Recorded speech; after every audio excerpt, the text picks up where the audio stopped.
నమస్తే రమ్మగారు. నమస్తే జయ. మంచి సరదా కథ చెప్పండి రమ్మగారు. చందమామ కథ చెప్తాం. ఓకే. ఇది ఏదో వేరే దేశపు కథ, కానీ బాగుంది. ఓ. ఒక ఊళ్ళో, ఆ ఊరు ఏంటంటే పొలాలు అవి ఆ ఊళ్ళో ఉన్న పేద రైతులకి, పేద అంటే పని చేయగలిగే వాళ్ళకి దీన్ని ఏమంటారు, మక్తాకి ఇవ్వటం. మక్తాక అంటాం మరి మా ఊళ్ళలో ఏమంటారు దాన్ని, కౌలుకి ఇవ్వటం. కౌలుకి ఇవ్వటం, మక్తా. ఉచిత IUI అండ్ IVF కన్సల్టేషన్ కోసం సంప్రదించండి 29. కౌలు అంటారు కదా కౌలు రమ్మగారు. అంటారు, మా ఊర్లో కౌలనే అంటారు. మక్తాకి చేశారని చెప్తారు. ఓకే. కౌలుకి ఇవ్వటం, ఇప్పుడు కౌలు అంటున్నారు. మా చిన్నప్పుడు మక్తానే అనేవాళ్ళు. ఆహా. ఏమిటో అది నాకు బాగా తెలియదు, ఆ మక్తా పదమే గుర్తుంది. సరే, కౌలుకి ఇచ్చేవాళ్ళు. ఆ. ఆ ఊళ్ళో ఒక భూస్వామి ఉండేవాడు. అతనికి కొంచెం దుర్మార్గుడు, గీసి వసూలు చేసేవాడు. వానలు పడ్డా ఏదైనా అదైనా సరే పాత బాకీ కింద కట్టుకుంటాను, తర్వాత అది ఉంచు, వచ్చే సంవత్సరం తీర్చాలి, అలా చెప్పేవాడు అనమాట. వదిలిపెట్టేవాడు కాదు. అయితే మాత్రోయ్ అనే పేరున్న ఒక రైతు ఉండేవాడు. చిన్న బక్క రైతు వీడు. భూస్వామి దగ్గర పొలం కౌలుకి తీసుకుని చేసేవాడు. ఇతను చాలా తెలివైనవాడు, లౌక్యుడు. ఓకే. అందుకని భూస్వామికి దొరకకుండా, సాటి రైతులకు ఇబ్బంది కాకుండా తెలివిగా ఏదో ఒక చిట్కా చేసి భూస్వామి బారి నుంచి కొంచెం జనాల్ని రక్షించేవాడు. అందరికీ అతనంటే చాలా ప్రీతిగా ఉండేది. ఆ సంవత్సరం కొంచెం పంటలు తక్కువ వచ్చినాయి. పాత బాకీ ముందు ఏడు కూడా పంటలు తక్కువే ఉన్నాయి. అప్పుడు కూడా వీళ్ళందరూ కొంత బాకీ ఉంచుకున్నారు, వచ్చే సంవత్సరం కడదామని. వచ్చే ఏడాది పండుదంటే ఈ ఏడాది పండ్ల. ఓకే. ఈ మాత్రోయి దగ్గరికి భూస్వామి రాబోతాడు. ఎల్లుండి వస్తా, అవతల ఎల్లుండి వస్తా కబురు చేశాడు. ఇప్పుడు పాత బాకీ కట్టాలి, లేటెస్ట్ దాంట్లో కూడా అంత ఎక్కువ లేదు. భూస్వామికి మొత్తం ఇస్తే వీళ్ళ దగ్గర ఏముండదు తినడానికి. సరే, ఏమనుకున్నాడు, అడవిలోకి వెళ్ళి ఒక స్నేహితుడిని అడిగి, ఒరే కొంచెం సహాయం చెయ్యి అని చెప్పి బాగా బలిసిన 4 కోళ్ళని, అడవి కోళ్ళని, 2 నక్కల్ని పట్టించాడు. 4 అడవి కోళ్ళని ఇంట్లో బంధించేసాడు, లోపల పెట్టేసుకున్నాడు. ఈ నక్కల్లో ఒక నక్కని చీకటి కొట్లో కట్టేశాడు. ఈ 2వ నక్కకి మెళ్ళలో తాడు కట్టి కుక్కని పుచ్చుకుని తిప్పుకుంటాను చూసావా, అట్లా చేత్తో పుచ్చుకుని ఉన్నాడు. అదే సమయానికి భూస్వామి వచ్చాడు. అయ్యగారు రండి రండి అన్నాడు. అనేసరికి ఆయన ఆశ్చర్యంగా చూశాడు. ఏమిటి సంగతి, అది ఇది పాత బాకీ అన్నీ తీర్చేస్తానండి, దాందేముంది, మీరు ఎల్లుండి రండి, మీరు వచ్చేసరికి చక్క మా ఇంట్లోనే భోజనం చేద్దురు కానీ మొత్తం డబ్బులు కట్టేస్తా అని. ఒరే నువ్వు వెళ్ళి 4 మంచి కోళ్ళు పట్టరా, హాయిగారు ఎల్లుండి విందుకి అని చెప్పి మెడలో ఉన్న తాడు ఊడదీశాడు నక్కది. అంతకుముందే ఆయన అడిగాడు, ఇదేమిటి ఇట్లా పట్టు తిరుగుతున్నావు, అది పారిపోతుంది కదా అన్నాడు. నక్కని పట్టు తిరిగితే పారిపోతుంది అని. అదే ఏం కాదండి అన్నాడు. ఈ వాక్యాలు చెప్పాడు. ఇప్పుడు వెళ్ళి 4 బలిసిన కోళ్ళు పట్టరా, అయ్యగారికి ఎల్లుండి విందుకి అన్నాడు అని చెప్పి దాని మెడలో తాడు తీసి దాని నడు మీద ఒక దెబ్బ కొట్టాడు. అది పరిగెత్తుకుంటూ బతుకు జీవుడా అని పారిపోయింది. నేను తెల్లబోయాడు. ఏమిట్రా నువ్వు, నక్క తెస్తుందా కోళ్ళు, దాని దారిని అది పారిపోతున్నాను. కాదండి, దీంట్లో ఒక మహత్యం ఉన్న నక్క ఇది, అది తీసుకొస్తుంది, పట్టుకొస్తుంది కోళ్ళని, మీరు వద్దురుగాని అన్నాడు. ఆయన ఆశ్చర్యపోయాడు. ఏమిటి నక్కని కోళ్ళని తెమ్మని పంపించాడా? నక్క కోళ్ళని పట్టుకొస్తుంది, పాయింటే, తింటుంది, అది వీడికెందుకు తెచ్చిస్తుంది? ఎల్లుండి వచ్చాడు. వచ్చేసరికి బలిసిన 4 కోళ్ళు ఉన్నాయిగా ఇంత దగ్గర, 4 కోళ్ళని వండించి మంచి మసాలా పెట్టి చక్కగా కూర వండిచ్చాడు. ఆ కూర వాసనలో ఆయన రాకముందే, ఇంట్లోకి రాకముందే వాసన వస్తుంది. మాత్రోయి మామూలు వాడు కోళ్ళని వండించేసేంత సీన్ లేదు వాడికి. ఇప్పుడు మొన్న ఒక నక్కని పంపాడు, ఒకవేళ అది కానీ తెచ్చిందా అనిపించింది దీనికి. లోపలికి వస్తూనే ఘుమఘుమలాడిపోతుంది ఇల్లంతా. భోజనాన్ని కూర్చున్నారు. ఏది ఆ నక్క, ఇక కోళ్ళు తెచ్చింది, దాన్ని కూడా తీసుకురా, అది కూడా మనతో పాటు తింటుంది అన్నాడు. అనేసరికల్లా లోపల నుంచి నక్కని తీసుకొచ్చాడు. 2వ నక్క ఉంది కదా, దాన్ని దాచాడు. ఈయనకేం తెలుసు 2 నక్కలు ఉన్నాయని. దాన్ని కూర్చోబెట్టి దానికి కట్టాడు, దానికి అన్నం పెట్టాడు. పెట్టేసరికల్లా ఆయన అన్నాడు, ఏమిట్రా ఇలాగే నిజంగా నక్క భలే తెచ్చింది, ఎలా నేర్పించావు ఏంటండి, ఇది ఒక మహత్యం గల నక్కండి, మరి ఇది అలాగే తెస్తుంది అన్నాడు. అనేసరికల్లా ఈయన ఏమన్నాడు, ఈ నక్కని నాకు ఇచ్చేద్దు అన్నాడు. 1000 తులాల వెండి ఇస్తానన్నట్టు. 1000 తులాలు వెండి ఇస్తానంటే వీడు ఒప్పుకోవాలి. అబ్బే భలేవారండి, 1000 తులాలు వెండి ఏమిటి, మీ వెండి అక్కర్లేదు, మీ తాలూకు బాకీ పాత బాకీ అన్నీ తీర్చిపారేస్తాను నేను అన్నాడు. అనేసరికల్లా ఆయన ఒప్పుకోలే. బాకీదేముంది, పీడా పోయిరి, బాకీ లేదేం లేదు, నీకు నాకు బాకీ ఏం లేదు, అసలు 1500 తులాలు ఇస్తానన్నాడు.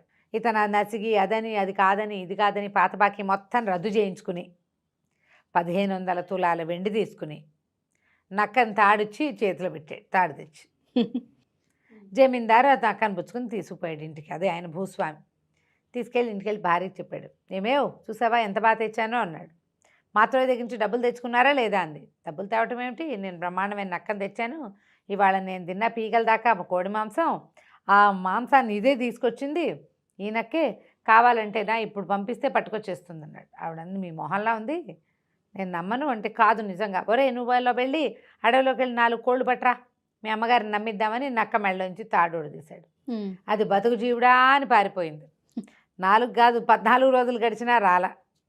మోసపోయామని అర్థమైపోయింది వీళ్ళకి. ఆయనేమో బాకీ కొట్టేశాడు, కాగితం చింపేశాడు, 1500 తులాల వెండి ఇచ్చేశాడు. ఈయన పోయి మళ్ళీ వాళ్ళ దగ్గర అడిగాడు, ఏరా నువ్వు అబద్ధం చెప్పావు, నక్కని దొంగ నక్కని తీసుకొచ్చి మాకు అంటకట్టావు, మరి 1500 తులాల వెండి కక్కు నాకు అన్నాడు. ఆయన కాగితం చింపేశాడు కాబట్టి ఇక మక్తా అడగలేడు, డబ్బులు అడగలేడు, కౌలు డబ్బులు. అవును, ఇది ఇవ్వమన్నాడు. అవి ఎక్కడున్నాయండి, అవి ఎప్పుడో అయిపోయినాయి, తినేసాం మేము, ఇంకా ఇన్నాళ్ళు ఉంటుందా వెండి, 15 రోజులు పట్టదు మాకు తినడానికి, మీ 1500 తులాలును అన్నాడు. అనేసరికల్లా సరే అయితే వీడిని పట్టుకోండి, కట్టేసేద్దాం, వీడి సంగతి చూద్దాం, ఆ నక్కని తెప్పించిస్తావా లేకపోతే ఇంకోటి చేస్తావా చూస్తాను నీ సంగతి అన్నాడు. అనేసరికల్లా ఇంకేం చేస్తారు వీడు చెప్పాడు మాకుతో, అసలు చాలా మహత్యం కలిగిన నక్కండి, మీరు ఎలా చేశారో ఏదో అపరాధం చేశారు అందుకే దానికి కోపం వచ్చింది అన్నాడు. అయినా సరే ఆయన ఒప్పుకోలే, తీసుకొచ్చి బాకెట్లో కట్టేశారు. చలిగా ఉంది, చలిగా ఉండేసరికి వీడిని గొయ్యి తీసి గోతులో కప్పెట్టేసేయండి అన్నాడు భూస్వామి.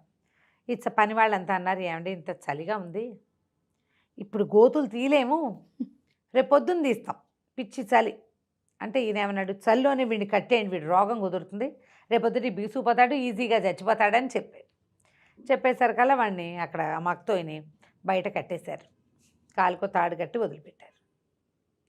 కాసేపటికి చలియటం మొదలుపెట్టింది.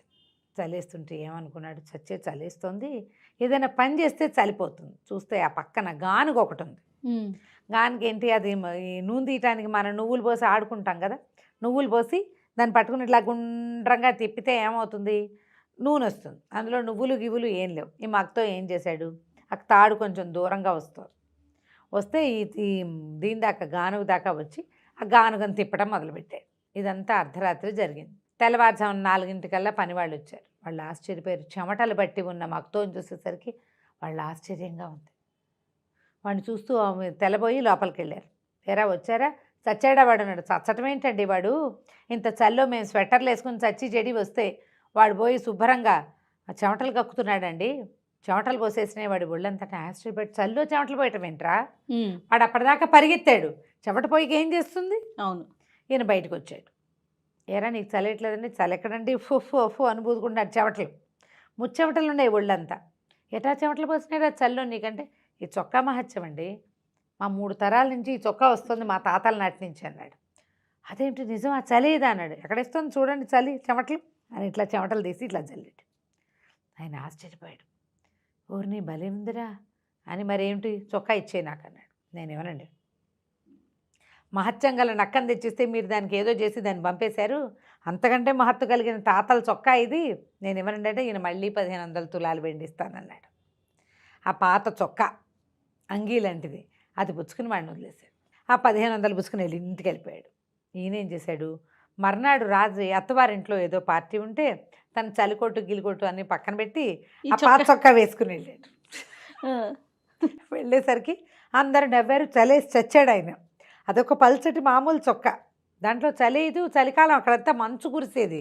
మన ఫారిన్ కంట్రీస్లో ఎలా ఉంటుంది, ఐసు ముద్దలుగా వాళ్ళు ఏం చేస్తారు, ఒకటేసి దాని మీద ఇంకోటి వేసి దాని మీద 3వ వేస్తారు. ఒకటే వేసుకెళ్తే చలికి ఏమో గిటగరిచిపోతున్నాయి పళ్ళు. పాత చొక్కా చూసి అందరూ ఎక్కిరిస్తారు. పరువు పోయింది, ఆయన ఒళ్ళు మండిపోయింది. దొంగ వెధవ వాడు మళ్ళీ మోసం చేశాడు, పట్టుకురండిరా వాడిని అన్నారు. సరే 4 పాలేడు పోయి పట్టుకొచ్చారు. 1500 3000 తులాల వెండి నొక్కేశాడు. ఈసారి ఏం చేశారు, నేను వీడిని ఇట్లా కాదని ఒక గోను సంచిలో కట్టేసి సముద్ర తీరాన ఎత్తుగా ఉంది వాళ్ళ ఇది, ఆ కొసకి ఒక చెట్టుకేసి కట్టేశారు. పైనుంచి ఒక్క తాడుతో ఒక్క వేటితోటి దాన్ని ఆ సంచిని పడగొట్టేస్తే అది పోయి ఎగురుకుంటూ సముద్రంలో పడుతుంది, వాడికి శాస్త్రి జరుగుతుంది అని కట్టేశారు. కట్టేసరికల్లా వాడు ఏమన్నాడు, పాలేది కట్టడం, వీడిని లాక్కు రావడం, వాడు విదిలించుకుంటుంటే వాడిని కట్టడం, వీడిని ఎక్కి చెట్టు కట్టడం అన్నీ పనులు కదా. పనివాడు అన్నాడు, ఈ కార్యక్రమం ఇప్పుడు ఎందుకండి, ఆకలిస్తుంది, అన్నం తినొద్దామా అని అడిగాడు. యజమాని సరే రా, నాకు కూడా ఆకలిస్తుంది, సరే ఎలా కట్టిపడేది, వాడెక్కడికి పోతాడు, వంటింటి కుందేలు అనుకుని పద అని ఇద్దరు కలిసి అన్నం తినడానికి పోయారు. వాళ్ళు వెళ్ళగానే వీడు అరవటం మొదలుపెట్టాడు, రక్షించండి, ఎవరున్నారంటే అదే సమయానికి భూస్వామి మావగారు కూతురుని చూడ్డానికి వాళ్ళ ఇంటికి వస్తున్నాడు. ఆయన సముద్ర తీరపు వైపు ఉన్న మెట్ల మీద నుంచి ఎక్కుతున్నాడు. ఆ గొంతు వినపడేసరికి ఎవరది అని కేకేశాడు. మక్తో గుర్తుపెట్టాడు, ఈ వాయిస్ ఎవరిదో గుర్తుపెట్టాడు. ఆయనకి భూస్వామి మావగారికి కొంచెం గూనుంది. బాబు రండి, దగ్గరికి రండి అని పిలిచాడు. చెట్టు కొసన కట్టేసి ఉన్నటువంటి వీడిని చూశాడు ఆయన. చెట్టుకు పక్కన కట్టేశారు ఇట్లా కిందకి. దాన్ని కొడితే వీడు పోయి చెరులో పడతాడనమాట సముద్రంలో ఎత్తుమించి. ఎవర్రా నువ్వు, ఎవరో కట్టేశారు నువ్వు ఏమిటన్నాడు. అదేనండి బాబు గూనుందండి, గూనికి రిపేర్కి ఏమో వైద్యుడు చెప్పాడు, ఇట్లా గోను సంచిలో వేసి వేళ్లాడేస్తే గూను తగ్గుతుందని చాలాసేపు అయింది, మా వాళ్ళు తినడానికి పోయారు, వైద్యుడు సలహా ప్రకారం కట్టేశారు, నాకు ఆకలిస్తుంది, ఎవరైనా దింపుతారేమోనని కేకేశానండి, వాళ్ళు ఎక్కడున్నారో కనపడక అన్నాడు. అనగానే ఆయన ఆశ్చర్యపోయి, నిజంట్రా గూను తగ్గుతుందంటే, ఏమోనండి తగ్గిందో లేదో నాకు తెలీదు, దింపండి చూద్దామన్నాడు. ఆయన ఏం చేసేట తాడు లాక్కెట్టారు కదా, ఆ తాడు దింపి వీడిని దగ్గరికి లాక్కున్నాడు. దగ్గరికి లాగి సంచిలోంచి తీస్తే టైం అని ఉంచున్నాడు కడ్డీలాగా. వాడు 30 ఏళ్ల కుర్రాడు. దాంతో ఈయన ఒరే నీ గూను లేదు రోయ్ అన్నాడు. అవునండి, ఒరే నన్ను కూడా కట్టేరా బాబు అంటే, కాదండి వైద్యుడు ఒప్పుకోడంటే, కాదు నీకు 1000 తులాలు వెండిస్తా అని చెప్పి ఆయన సంచి పుచ్చుకొచ్చాడు. సంచిలోంచి కేజీ ఉన్నటువంటి అది ఇంత వెండి ముద్దని ఎత్తి చేతులు పెట్టాడు.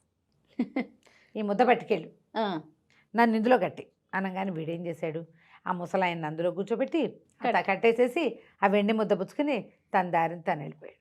భోజనం చేసి వచ్చినటువంటి భూస్వామి ఆయన పనివాడు ఇద్దరు కలిసి ఒకే ఒక్క కత్తివేటుకి ఆ సంచిలో ఉన్న మనిషిని సముద్రంలో పడేశారు. రామ ఇంకేం చేస్తారు, అయ్యింది. అక్కడి నుంచి ఏమైంది, ఒక 15 రోజుల పాటు వీడు కనపడలే. అయితే భూస్వామి మామగారు ఏమయ్యాడు అని వాళ్ళు వెతుక్కుంటూనే ఉన్నారు. ఆయన మోసుకొచ్చిన సంచి ఇక్కడే ఉంది. ఆయన ఏమయ్యాడో ఎవరికీ తెలియదు. ఆయన సన్యాసులో కలిసిపోయి ఉంటాడని భావించారు వాళ్ళు. ఓకే. 15 రోజుల తర్వాత భూస్వామి పొలాల దగ్గర చూడడానికి పోతే మొక్కజొన్న పొత్తులు కాల్చుకుంటూ మక్కుతో కనపడ్డాడు. ఊరి నీ దుప్పతేగా నిన్ను సముద్రంలో పారేసాం కాదట్రా, నువ్వు ఎటా బతుకొచ్చావంటే, నేను చచ్చిపోయానండి, నేను దయ్యాన్ని గాను స్వర్గానికి వెళ్ళాను, ఎంత బాగుందో అక్కడ స్వర్గంలో ఒక చక్కటి పిల్ల నుంచి పెళ్లి చేశారు, నిరంతరం పని చేసుకునేవాడికి నాకేం తోస్తుంది, అక్కడ ఎంతసేపు సారాయి తాగటం, ఆడపిల్లలు వాళ్ళు వీళ్ళు ఉంటారు, వాళ్ళని వెళ్ళి డ్యాన్సులు చూడడం, మనతో ఉన్న పెళ్ళంతో కాస్త అటు ఇటు తిరుగుతూ ఉంటాం, పని పాట ఏమీ లేవండి, నేనేమో నిత్యం పని చేసుకునేవాడిని, నా వల్ల కాదని ఏడ్చాను. ఆ స్వర్గంలో ఉన్న రాజుగారు సరే పోరా వెళ్ళు మీ కిందకి వెళ్ళిపో అని అన్నాడు. అందుకని నేను వచ్చేసాను, ఎవరైనా స్నేహితులు ఉంటే వాళ్ళని వెళ్ళి తీసుకుని వస్తూ ఉండరా అప్పుడప్పుడు అన్నాడు.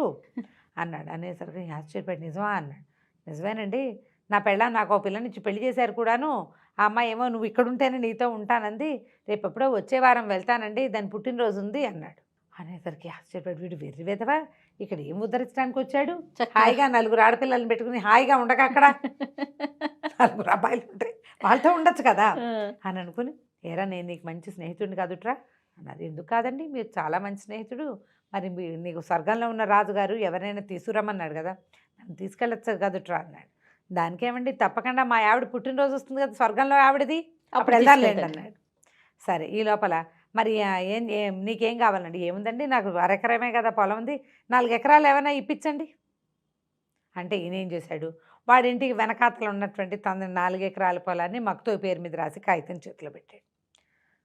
అని నువ్వైనా స్వర్గానికి వస్తావు, నీకెందుకురా పొలము అన్నాడు. నాకెందుకు ఏమిటండి, నాకు అక్కర్లేదు, నేను అప్పుడప్పుడు వస్తా, ఇప్పుడు మీతో వస్తానా, ఓ 20 రోజులు ఎంజాయ్ చేస్తానా మీతో పాటు, మళ్ళీ వస్తామా, మరి 20 రోజులు మా ఆవిడ పిల్లలు తినద్దా నేను ఉండపోతే, మా నాన్న మా అమ్మ మా మేనత్త వీళ్ళంతా ఏమైపోతారు, నేను వెళ్తూ వస్తూ ఉంటా కదా, 4 ఎకరాలు ఉంటే మా నాన్న మా ఆవిడ కలిసి సాగు చేసుకుంటారు, బాగుందిగా ప్లాను. సరే 4 ఎకరాలు రాసేసాక మాతో ఏం చేశాడు, ఒక చెక్క పడవ ఒక పింగాణి పడవ చేయించాడు, జమీందారు కోటి తన కోటి. సరే అక్కడి నుంచి తన పడవలో తనెక్కాడు, ఆయన పడవలో ఆయన ఎక్కించాడు. 2 పడవలు తెడ్లేసుకెళ్తున్నారు. ఎక్కడి దాకా వెళ్ళాలి, ఎక్కడి నుంచి మాకుతో పైనుంచి పడి సముద్రంలో పడి చచ్చిపోయాడో అని అనుకుంటున్నారో అక్కడ దాకా వెళ్ళాలి. మరి దూకితే బాగుంటుంది, దూకితే చచ్చిపోతాం, చచ్చకుండా వెళ్ళాలంటే ఇలా వెళ్ళాలి ఈజీగా. మరి కష్టం కదా, చచ్చిపోవడం అంటే కష్టం. భూస్వామికి అది ఇష్టం లేదు, చక్క పడవకి వెళ్ళిపోతే బాగుంటుంది. 2 పడవలు పుచ్చుకుని ఆ సముద్రం మధ్యలోకి పోయారు, చెరుకో పడవ వేసుకుని. వెళ్ళాక ఏం చేశాడు, ఈ మక్తో టక్కు టక్కు తన చెక్క పడవ మీద కొడుతున్నాడు.